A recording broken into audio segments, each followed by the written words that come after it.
بھیڑ آ گیا حضرت اسماعیل کی جگہ۔ تو اس سے جو بنیادی سبق ملتا ہے وہ یہ ہے کہ انسان اللہ کے حکم کے آگے سر تسلیم خم ہو اور اس کے بعد اپنی مرضی کی بجائے اللہ کی مرضی کو اپنی زندگی پر حاکم کر لے۔ اس صورت میں وہ حقیقی مسلمان بنے گا، حقیقی کلمہ گو بنے گا، حقیقی انسان بنے گا۔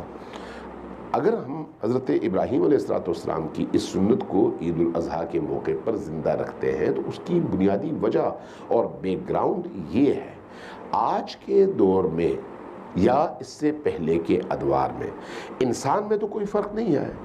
اس زمانے میں جب حضرت ابراہیم تھے تب بھی اس انسان کو بھوک لگتی تھی، آج بھی لگتی ہے۔ اس زمانے میں بھی دولت سے محبت تھی، آج بھی ہے۔ اس زمانے میں بھی جنگجو ہوا کرتے تھے، آج بھی ہیں۔ اس زمانے میں بھی انسانوں کو غصہ آتا تھا، آج بھی آتا ہے۔ اس زمانے میں بھی انسان کے اندر شہوانی خواہشات جاگتی تھی، آج بھی جاگتی ہے۔ اس زمانے میں بھی لوگ دنیا کے رسیا اور لالچی ہوتے تھے، آج بھی ہیں۔ اس زمانے میں بھی اللہ کی نافرمانی ہوتی تھی، آج بھی ہے۔ انسان وہی ہے، ہاں اس کے رہن سہن کے طور و طریقے بدل گئے ہیں۔ جب انسان وہی ہے تو آزمائشات بھی وہی ہیں۔ جب آزمائشات وہی ہیں تو اس کا مطلب یہ ہے کہ آج بھی وہ فلسفہ اپنی جگہ موجود ہے، حکم اپنی جگہ موجود ہے۔ انسان کو حضرت ابراہیم کی جگہ کھڑے ہونا ہے، ان کی اس سنت پر عمل کرنے کے لیے، جس کا نتیجہ انسان کا اپنے اندر کی اس غلامانہ ذہنیت سے نکل کر آزاد اور حر ہونا ہے، اور اس کی حریت اس میں ہے کہ وہ عبد خدا بنے، اللہ کا بندہ بنے۔ لہٰذا یہاں پر یہ میٹر نہیں کرتا کہ آپ نے اونٹ قربان کیا، آپ نے بیل قربان کیا، آپ نے بکرا قربان کیا، آپ نے بھیڑ قربان کیا، آپ نے ہاتھی یا ڈائناسور قربان کیا، مطلب یہ نہیں ہے۔ چونکہ اللہ کی بارگاہ میں پیسے کی مقدار اہم نہیں ہے، گوشت کی مقدار اہم نہیں ہے، جانور کی مقدار اور اس کا وزن اور اس کی عمر اور اس کا جو حجم ہے گوشت کا وہ اہم نہیں ہے۔ اللہ کی بارگاہ میں انسان کا اخلاص اہم ہے، اس کی پاکیزگی اہم ہے، اس کا حلال کے رستے پر گامزن ہونا اہم ہے، اس کا اللہ کی اطاعت میں اپنے آپ کو پیش کرنا اہم ہے، اس کا کسی بھی جانور کی قربانی کے نتیجے میں خود کھانے کی بجائے دوسروں کو اپنے آپ پر ترجیح دینا اہم ہے، اپنے آپ کو بھوکا رکھنا اور دوسرے کا پیٹ بھرنا اہم ہے، دوسروں کو خوشیاں دے کر خوش ہونا اہم ہے۔ یہ وہ ویلیوز اور وہ اقدار ہیں جن کا تعلق انسان سے ہے۔ جو انسان ہے اس کے اندر یہ ویلیوز ہوں گی۔ جو بظاہر انسانی جسم میں روح اس کی حیوانی ہے، کسی بھی جانور کی روح ہے، تو پھر وہ ان اقدار سے ہمیشہ محروم ہوگا۔ لہذا جب ہم اس بات کو سمجھ پائیں گے تو پھر ہم پر قربانی کا فلسفہ بھی واضح ہو جائے گا۔ جی ٹھیک ہے، علامہ صاحب آپ kindly hold you here please. مفتی عبدالرحمان صاحب تھوڑا یہ واضح کریں، میں باقی مہمانوں سے بھی یہ پوچھوں گی کہ قربانی اور کتنے سائز کی قربانی، کس طرح سے اس کے فرائض کیا ہے، کس پہ کتنی قربانی فرض ہے یا کس پہ کس کو گنجائش ہے کہ وہ نہ کرے، اس کی وضاحت کیجیے گا۔ جی، رسول مکرم صلی اللہ علیہ وسلم کا فرمان ہے کہ من وجد ساعتا فلم یضحی فلا یقربن مصلانا۔ جو انسان مسلمان قربانی کی استطاعت رکھتا ہے اور استطاعت رکھنے کے باوجود وہ قربانی نہیں کرتا، وہ ہماری عیدگاہ کے قریب بھی مت آئے۔ رسول اللہ صلی اللہ علیہ وسلم کا یہ فرمان کہ وہ مسلمانوں کی عیدگاہ میں کیوں آتا ہے، اس کو نہیں آنا چاہیے مسلمانوں کی عیدگاہ میں، یہ بہت بڑی سری نص اور دلیل ہے اس بات پر کہ قربانی کی اسلام میں بہت بڑی اہمیت ہے، اور یہ صرف ایک سنت ہی نہیں ہے بلکہ اللہ رب العالمین نے اس عمل کو محمد الرسول اللہ صلی اللہ علیہ وسلم کی امت پر نہیں، جتنی امتیں دنیا میں پیدا کی ہیں سب پر قربانی اللہ نے مقرر کر رکھی تھی۔ دیکھیں آپ قرآن مجید میں آدم علیہ السلام کے بیٹوں کا تذکرہ ہے۔ اللہ رب العالمین نے فرمایا وَاتْلُ عَلَيْهِمْ نَبَأَ ابْنَيْ آدَمَ اِذْ قَرَّبَا قُرْبَانًا فَتُقُبِّلَ مِنْ أَحَدِهِمَا وَلَمْ يُتَقَبَّلْ مِنَ الْآخَرِ۔ اے محمد صلی اللہ علیہ وسلم آپ ان پر آدم علیہ السلام کے 2 بیٹوں کی خبر پڑھیے، تلاوت کیجئے. جب ان دونوں نے قربانی دی تو قربانی کا عمل آدم علیہ السلام کی حقیقی اولاد سے شروع ہو چکا ہے، اور محمد الرسول اللہ صلی اللہ علیہ وسلم ہمیشہ ہر سال قربانی کیا کرتے تھے. 2 مینڈے رسول اللہ صلی اللہ علیہ وسلم خود اپنے مبارک ہاتھوں سے بسم اللہ اللہ اکبر پڑھ کر ذبح کرتے تھے. ایک سفر میں رسول اللہ صلی اللہ علیہ وسلم آپ نے 7 اونٹ نہر کیے، اور 7 اونٹ نہر کرنے کے بعد آپ نے فرمایا من شاء اقتطع، جو بندہ معاشرے میں مستحق ہے، جس کو ضرورت ہے گوشت کی، وہ اس سے گوشت کاٹ کر لے جائے. اب جو شخص رسول اللہ صلی اللہ علیہ وسلم نے فرمایا چاہتا ہے کاٹ لے، اس کا مطلب ہے مسلمان اگر لینا چاہے وہ بھی لے سکتا ہے، غیر مسلم اگر قربانی کا گوشت لینا چاہے وہ بھی لے سکتا ہے. رسول اللہ صلی اللہ علیہ وسلم نے اس میں جو ہے نا وہ مسلمانوں کے ساتھ اس کو مخصوص نہیں کیا ہے. اس سے آپ ہر سننے والا یہ اندازہ لگا سکتا ہے کہ قربانی ایک معمولی عبادت نہیں ہے، یہ بہت بڑی عبادت ہے. رسول مکرم صلی اللہ علیہ وسلم کے معاشی حالات بہت کمزور تھے، صحابہ کی بھی بہت کمزور تھے، لیکن وہ قربانی کرنے میں کبھی بھی کوتاہی نہیں کرتے تھے، ہمیشہ قربانی اہتمام سے کرتے تھے. حتیٰ کہ رسول اللہ صلی اللہ علیہ وسلم نے حجۃ الوداع کے موقع پر 100 اونٹ قربانی کیا. 100 اونٹ، 63 اونٹ آپ صلی اللہ علیہ وسلم نے اپنے مبارک ہاتھوں سے نہر کیے، اور باقی اونٹوں یہ حضرت علی بن ابی طالب رضی اللہ تعالیٰ عنہ کو مقرر کر دیا کہ آپ ان کو نہر کرو. اور آپ صلی اللہ علیہ وسلم نے حکم دیا ان ساری قربانیوں کا 100 کے 100 اونٹوں کا گوشت یہ مستحقین میں بانٹ دو، تقسیم کر دو، اور ان کی کھالیں بھی صدقہ کر دو، ان کے جل بھی صدقہ کر دو. یہ رسول اللہ صلی اللہ علیہ وسلم نے حضرت علی رضی اللہ تعالیٰ عنہ کو حکم دیا. اس سے اندازہ ہوتا ہے کہ اللہ رب العالمین کے ہاں بھی قربانی ایک بہت بڑی عبادت ہے، کیونکہ اللہ نے کسی امت کو اس قربانی کی عبادت سے مستثنا کیا ہی نہیں. اور محمد الرسول اللہ صلی اللہ علیہ وسلم کی زندگی میں بھی قربانی بہت بڑی اہمیت والا عمل تھا. رسول اللہ صلی اللہ علیہ وسلم نے کبھی معاشی حالات کی تنگ دستی کے باوجود کبھی چھوڑا ہی نہیں مدینہ طیبہ میں رہتے ہوئے، حتیٰ کہ آپ نے 100 اونٹ قربان کر دیے. 100 اونٹوں کے ساتھ ساتھ رسول اللہ صلی اللہ علیہ وسلم نے اپنی ازواج مطہرات کی طرف سے ایک گائے قربان کی، اپنی طرف سے ایک بکرا قربان کیا. تو یہ اس قدر اہتمام سے قربانیاں کرنا، اور اس اہتمام سے مستحقین تک، معاشرے کے مفلوق الحال لوگوں تک، تنگ دست لوگوں تک ان قربانیوں کا گوشت پہنچانا، ان کو مسلمانوں کی عید کی خوشیوں میں شریک کرنا، ان کا خیال رکھنا، اس سے جو ہے نا وہ رسول اللہ صلی اللہ علیہ وسلم کے. ٹھیک ہے مفتی صاحب یہاں پہ ایک بریک لینی ہے، اور جب بریک کے بعد واپس آئیں گے تو اس سے مزید بات کرتے ہیں.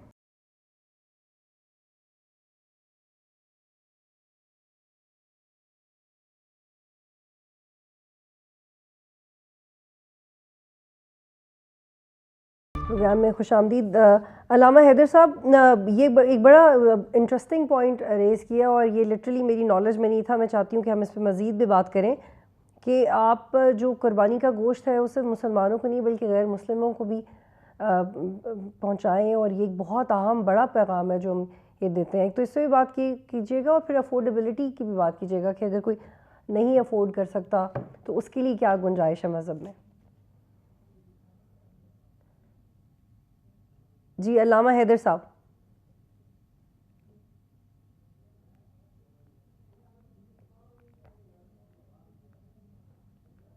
جی علامہ حیدر صاحب، آپ کی آواز نہیں آ رہی ہے. آپ نے میوٹ تو نہیں کیا ہوا؟ ان میوٹ کر دیں پلیز.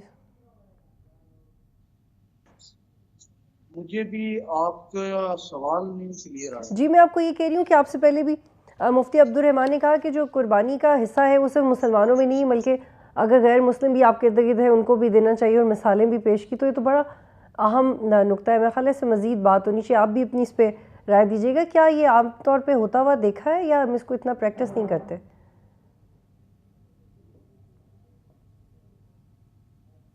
مسلم معاشرے اپنی تمام تہذیب و تمدن کے ساتھ موجود ہیں، وہاں عید فقط خوشیاں سمیٹنے کو نہیں سمجھا جاتا بلکہ خوشیاں بانٹنے کا نام عید ہوتا ہے. چونکہ یوم نار مسلمانوں کے ہاں یوم عید کہلاتا ہے، عید الاضحیٰ کے نام کے ساتھ موسوم ہے، قربانی والی عید کے نام کے ساتھ. میں خود کرسچن کالونی کے اندر جب وہاں بھی دو طرح کے مکاتب ہیں کرسچینٹی کے اندر بھی، تو جب میں ان کے ہاں قربانی کا گوشت لے کر گیا تو ایک مکتبہ فکر ان کا یہ کہتا ہے کہ ہمارے دین عیسوی کے مطابق جو چیز ہم قربان کر دیں اس کا ایک ذرہ بھی خود استعمال نہیں کر سکتے، اس لیے انہوں نے تو سرے سے معذرت کر لی. دوسرے جو غریب فیملیز تھی ان کے ہاں یہ تھا کہ ہم اس میں سے کھا سکتے ہیں، اور مسلمانوں کا ذبیحہ ہمارے لیے اسی طرح حلال ہے جس طرح مسلمانوں کے لیے کرسچنز کا ذبیحہ حلال ہے. تو یہ ایک بڑا اچھا جو ہے وہ پیغام بھی ہوتا ہے کہ جہاں آپ کے آبادیوں کے اندر مسلم کے ساتھ غیر مسلم یا دیگر مذاہب کے لوگ رہتے ہیں، آپ انہیں اپنی خوشیوں میں شریک کریں، کیونکہ اسلام نے کہا ہے مؤلفۃ القلوب، ان کے دلوں میں نرمی پیدا کرنے کے لیے. یہ تو ممکن نہیں ہے کہ آپ خوشیاں سمیٹتے چلے جائیں اور خود اپنے چہرے پر تو عید کا اظہار لائیں لیکن لوگوں کو اس میں شریک نہ کریں. لیکن یہاں میں رک کر یہ بات ضرور کہنا چاہوں گا کہ قربانی فقط جانور ذبح کرنے کا نام اگر ہوتا تو قرآنی آیات کے اندر محض حکم آ جاتا کہ بھی آپ نے جانور ذبح کرنا. یہ سنت ابراہیمی ہے، یہ سنت اسماعیلی ہے. اصل میں وہ باپ اور بیٹے کی گفتگو تھی. اقبال نے اسی کے اوپر کہا تھا کہ یہ فیضان نظر تھا یا کہ مطلب کس نے اسماعیل کو آداب فرزند دی. یہ باپ کا ادب تھا جو بیٹے نے کر کر دکھایا. اور عموماً یہ خواب کا ایک معاملہ تھا کہ حضرت ابراہیم علیہ السلام نے کہا کہ یا بنیا انی اری فی المنام انی اذبحک، اے بیٹے میں نے خواب میں یہ دیکھا ہے کہ میں آپ کو ذبح کر رہا ہوں، ماذا ترا، تیری رائے کیا ہے. اب یہاں دو چیزیں ہیں، ایک تو یہ کہ انبیاء کا خواب بھی بدرجہ وہی ہوتا ہے، عام انسانوں کے جیسا نہیں ہوتا. اور دوسرا باپ نے بیٹے کو حکم نہیں دیا ماذا ترا، تیری رائے کیا ہے.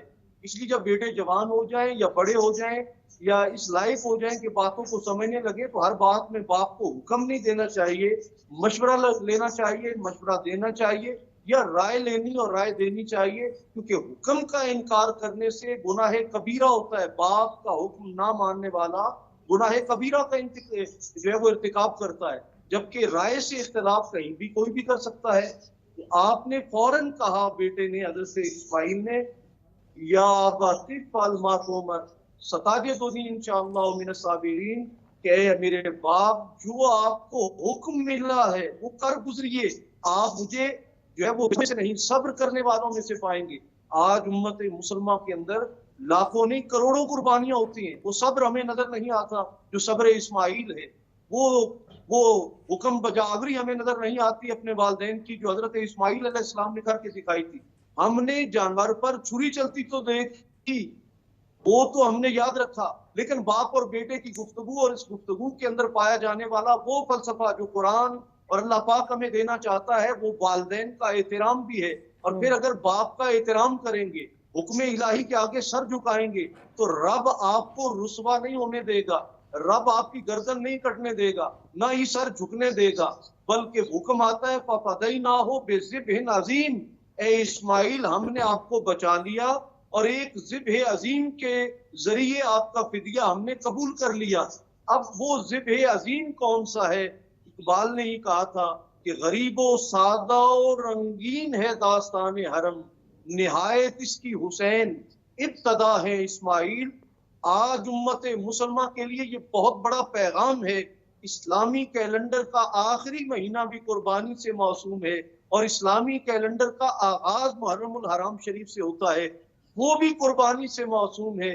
آج اگر ہمارے پڑوس میں کوئی انسان مسلم ہو یا نان مسلم، انسان ہو یا جانور، اگر وہ بھوکا ہے اور ہمارے اندر قربانی کا جذبہ بیدار نہیں ہوتا اور ہم صرف 10 ذی الحجہ کا انتظار کر رہے ہیں تو ہم نے سنت ابراہیمی سے کچھ نہیں سیکھا. کیونکہ سنت ابراہیمی اگر 10 ذی الحجہ کی قربانی ہے تو سنت مصطفیٰ پوری زندگی غربا کی اور ناداروں کی، مستحقین کی مدد کرنے کا. حضور نے فرمایا وہ مومن نہیں جو خود سیر ہو کر کھائے اور اس کا پڑوسی بھوکا سو جائے. جی بالکل، علامہ حیدر صاحب یہ بہت خوبصورت آپ نے بات کی ہے. اور ایسی ڈسکشنز کی ایک خوبصورتی یہی ہوتی ہے کہ آپ ایسے ایسے زاویے نکلتے ہیں جو ایک مسلمان کی حیثیت سے آپ کو آپ کے عقیدے پہ مزید یقین دلاتے ہیں. اور علامہ امین شہیدی صاحب یہ جو جیسے انہوں نے بات کی ہے، پہلے بھی ہم اس پہ ڈسکس کر رہے تھے کہ غیر مسلمز کو بھی سرو کریں، ان کو بھی اس خوشی اور قربانی کا حصہ بنائیں. پھر والدین کا احترام کا جو پیغام اس قربانی سے ملتا ہے. لیکن آپ کو لگتا ہے یہ کہ ہم یہ رویے ان کی امپلیمنٹیشن اب کتنی مشکل ہو گئی ہے سوسائٹی میں؟ ایون اب جب بچے بڑے ہوتے ہیں اور سوشل میڈیا پہ میں بار بار اس لیے دھیان دیتی ہوں کہ یہ اس طرح کا میڈیم ہے کہ جس نے ارسپیکٹ آف اینی ایج گروپ سب کو اتنا زیادہ انفلوئنس کیا ہے کہ ہمارا فیملی سسٹم، بچوں کا بڑا ہونا، ریلیجن، یہ سب اس سے افیکٹ ہو رہا ہے. اور آپ کو ایک عجیب و غریب سی فریڈم نظر آئے گی. اگر کوئی ایڈلٹ ہو رہا ہے تو اس کو لگتا ہے کہ اس کو ماں باپ سے کچھ پوچھنے یا بتانے کی ضرورت نہیں ہے، اور یہ رجحان اب بہت زیادہ بڑھتا جا رہا ہے. تو ہم کس طرح سے ماڈرنائز طریقوں سے، ماڈرن طریقے سے اسی پیغام کو آنے والی نسلوں کو اتنے اٹریکٹیو طریقے سے بتا سکتے ہیں؟ کیونکہ آپ آئی ایم شیور آپ اس بات پہ یقین کرتے ہیں کہ مذہب کو بھی آنے والی نسلوں تک بار بار وہی پیغام پہنچانے کے لیے بڑا ضروری ہے کہ ہم دیکھیں کہ ہمارے ارد گرد کیا چل رہا ہے. And I am sorry to say, لیکن یہ we have to understand this کہ آنے والی نسلیں اس کو آرتھوڈاکس اور پرانا نہیں سمجھیں. یہ کتنا امپورٹنٹ ہے کہ اس کو ماڈرنائزڈ وے میں اتنا کنونسنگلی اگلے آنے والی نسلوں کو پہنچائیں کہ وہ اسی چیز کو پھر آگے لے کے جائیں.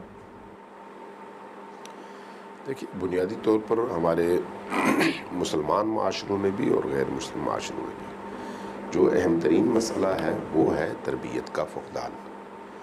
تربیت اگر ہوگی تو انسان اس تربیت کے مطابق ڈھلے گا، چاہے وہ کوئی بھی سرزمین ہو، افریقہ ہو، یورپ ہو، امریکہ ہو یا ایشیا ہو، پاکستان ہو، انڈیا ہو، اس سے فرق نہیں پڑتا. تربیت اگر درست ہے تو اس کے نتیجے میں بچے کلچرڈ، مہذب، با ایمان، با اخلاق اور اپنے رویوں کے اعتبار سے انسان بنیں گے. لیکن اگر ان کی تربیت درست نہیں ہے تو پھر یقیناً وہ جس طرح کی تربیت پائیں گے اس طرح کے سانچے میں ڈھلیں گے. ہمارے اس وقت پاکستان کے نظام کو اگر سامنے رکھیں تو تربیت کس نے کرنی ہے؟ جن والدین سے ہم یہ توقع رکھتے ہیں خود ان کو دین کے حروف ابجد کا نہیں معلوم. وہ صرف نماز پڑھنے کو ہی دین سمجھتے ہیں، اس کے علاوہ ان کے پاس دین کا کوئی اور تصور نہیں ہے. جس نے بھی داڑھی رکھ لی، جس نے بھی پانچے اونچے کر لیے، جس نے بھی مسجد کا دروازہ دیکھا، جو بھی حج پہ گیا، بس یہی دین ہے. جبکہ دین انسان کو انسان بنانے کے لیے آیا ہے اور یہ عبادات بھی اسی مقصد کے لیے ہی انسان پر فرض کی گئی ہیں. اگر ان عبادات کے پیچھے وہ روح موجود نہ ہو تو ان عبادات کے ذریعے سے انسان نہیں بنتا. جب والدین کی تربیت نہیں ہوگی تو پھر ان بچوں کی کیا تربیت ہوگی؟ اب سوال یہ ہے کہ تربیت کون کرے گا؟ ہمارے ہاں پرانے زمانے میں اگر آپ دیکھیں تو محلوں میں، مساجد میں علماء ہوتے تھے، وہ قرآن کریم کے ذریعے سے، حدیث کے ذریعے سے، سعدی کی کتابیں گلستان، بوستان کے ذریعے سے، قصے کہانیوں کے ذریعے سے، اور مولانا رومی کی حکایات اور مثنوی کے ذریعے سے مختلف علاقوں میں چھوٹے بچوں کی تربیت کرتے تھے اور ان کو وہ مکاتب کہتے تھے. نتیجتاً ایک بچہ جب اس مکتب سے کچھ سیکھ کر نکلتا تھا تو جو چیز وہ سیکھتا تھا وہ انسانی اقدار ہوتی تھی. تو اس کو کوئی ڈگری نہیں ملتی تھی لیکن وہ انسانیت لے کر نکلتا تھا.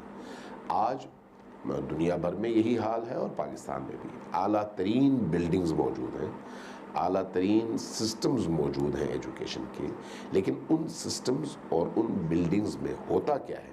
کیریکٹر بلڈنگ نہیں، بلکہ انسان کو ڈگری دی جاتی ہے. بہت شکریہ تینوں مہمانوں کا پروگرام میں جوائن کرنے کے لیے. ناظرین، پروگرام دیکھنے کا شکریہ. اللہ حافظ.